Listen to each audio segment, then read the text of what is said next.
morning, people. I hope you're doing well, my lovelies. So let me show you the... Wait, I should warn you. It may contain science. But don't be afraid. I know, my tone may have concerned you. Now, humans got where we are because teamwork is OP, and humans are a social species who, as animals go, are really good at co-op play. We are capable of incredibly information-rich communication, allowing us to coordinate action in sophisticated ways, and also all go to the same movie next weekend. But while we are extremely social, we're not the only species that interacts with or shares emotions with members of our own species. I mean, not even close. Dog wags their tail to their dog friend? I'm happy. Tiger bares their teeth at fellow tiger? I am most assuredly not happy. Now, there's a difference between feeling an emotion and knowing another member of your species is feeling an emotion. Even on an individual level, there's an evolutionary advantage to feeling emotions. Take notes, Vulcans. If you have a bad experience with something dangerous and you feel a certain kind of way about it, that emotional metadata in your memory will inform the way you approach that experience in the future. Feel scared when you're surrounded by predators? Next time you see a predator from far away, that fear's gonna make you think twice before going near. If you didn't learn that lesson, maybe you didn't survive, and maybe your genes weren't conserved into subsequent generations, you know? But that individual fear is a whole different survival mechanism than when you and I are together, and I can see that moving toward a predator scares you. If I can successfully read your fear, then I can respond to your lived experience without ever getting near that predator myself. Yay, survival!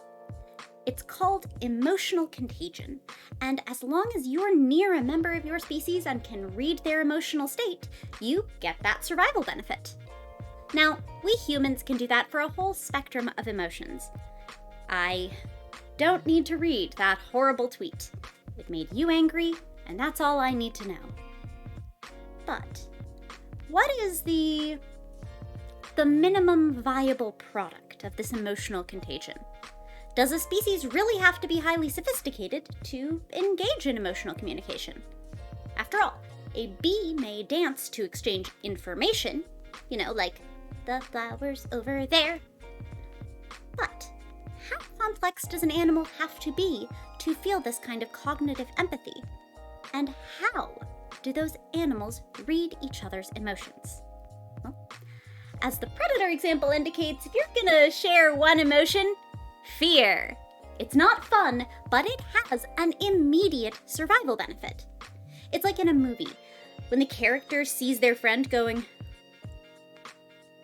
and then the character's like, it's behind me, isn't it? And then it's like, if one animal spooks and runs away, their friends have two options. Hey Jim, get back here. Everything looks fine to me, so everything's fine.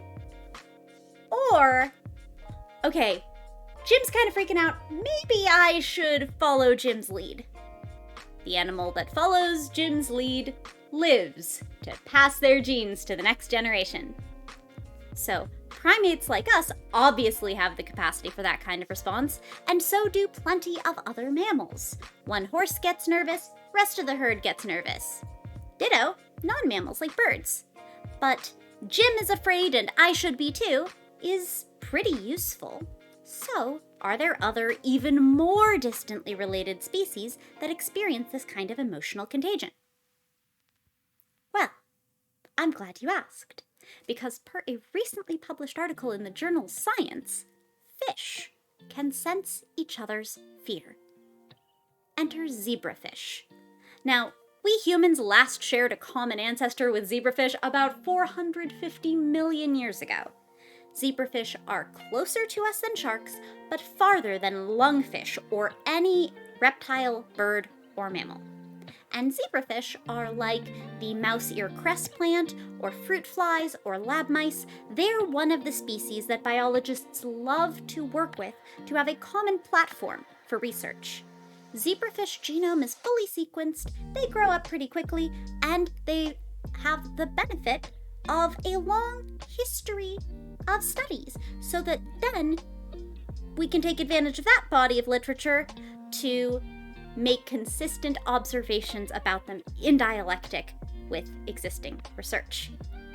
One can call them a model biological system, and of our various model organisms that are in popular use, zebrafish are among the most distantly related but still vertebrate animals.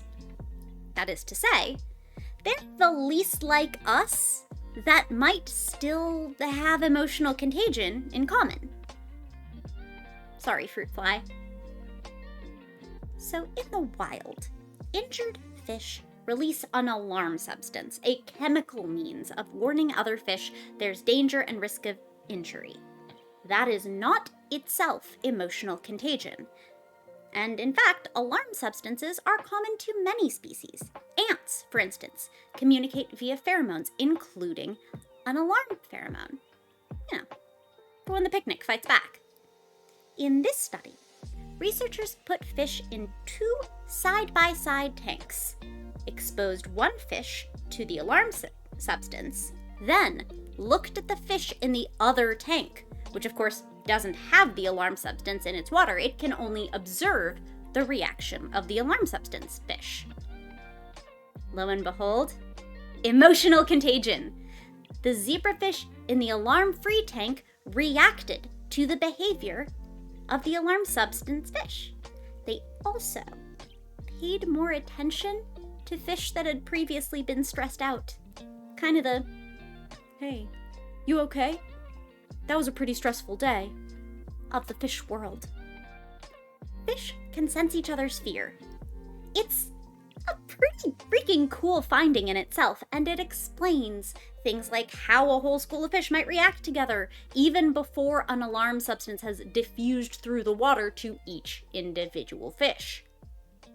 But the scientists in this study did one better.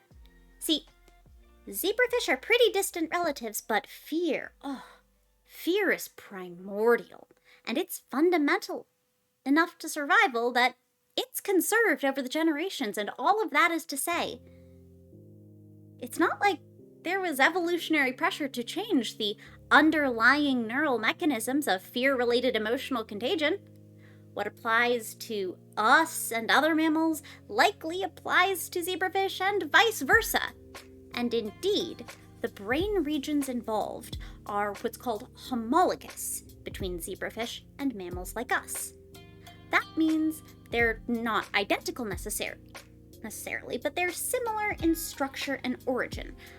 Kind of like the way the wings of a bat and the arms of a human are. They're homologous. So, based on previous animal studies in mammals and armed with the knowledge of this homologous brain structure, our researchers took an educated swing and blocked a neuropeptide associated with empathy in these other animals. Now, when they did that, did the fish still properly respond to fear? The peptide hormone in question is oxytocin. Pop science calls it the love hormone, and in mammals, it does a lot to facilitate social bonding, reproduction, and a bunch of mammal-specific things in childbirth, lactation, and so on. It's honestly not what I would have guessed is responsible for fear empathy.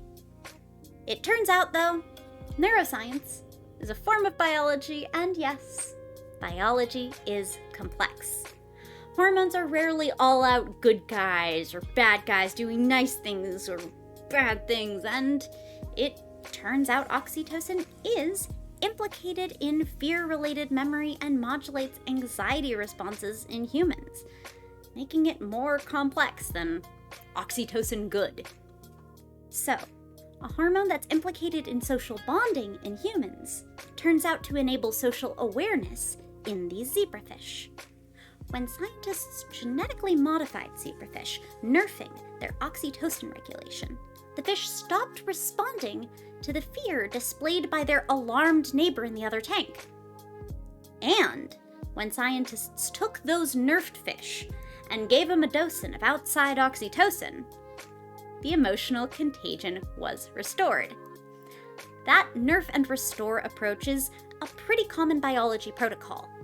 It may not be that oxytocin is the only chemical involved. It could be that oxytocin is both necessary and sufficient for something else down the causal chain, but it tells us that oxytocin mediates the pathway involved and that if you nerf it, there's no alternate that steps up to fully compensate. So what does all of this tell us? Well, for one, it tells us that fish, like celebrities, are just like us. It suggests that fear-related empathy is not even lizard brain. It's more ancient than lizard.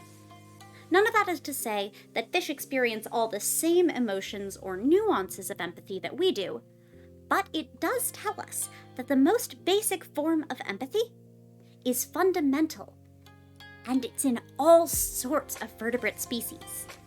Empathy isn't a uniquely human trait, and even a moment of looking at animal behavior makes that pretty obvious. But this study tells us more about how that empathy works inside our brain, even if we respond differently than fish do. Human social understanding and coordination are not capabilities that evolved overnight. As this zebrafish study shows, the fundamental machining is hundreds of millions of years old and shared across the vertebrate phylum. People suggest that human cognitive empathy is some unique thing and something we can only do because of our advanced theory of mind. But truly, ours is not singular in nature, only in its particular expression. Our very biology primes us to care about others, to fear when they fear, and even to pay attention to others in fear's wake, to care for those who have undergone stress. So, spend some time with those you care for. It's what makes us human, and almost as importantly, it's what makes us like zebrafish.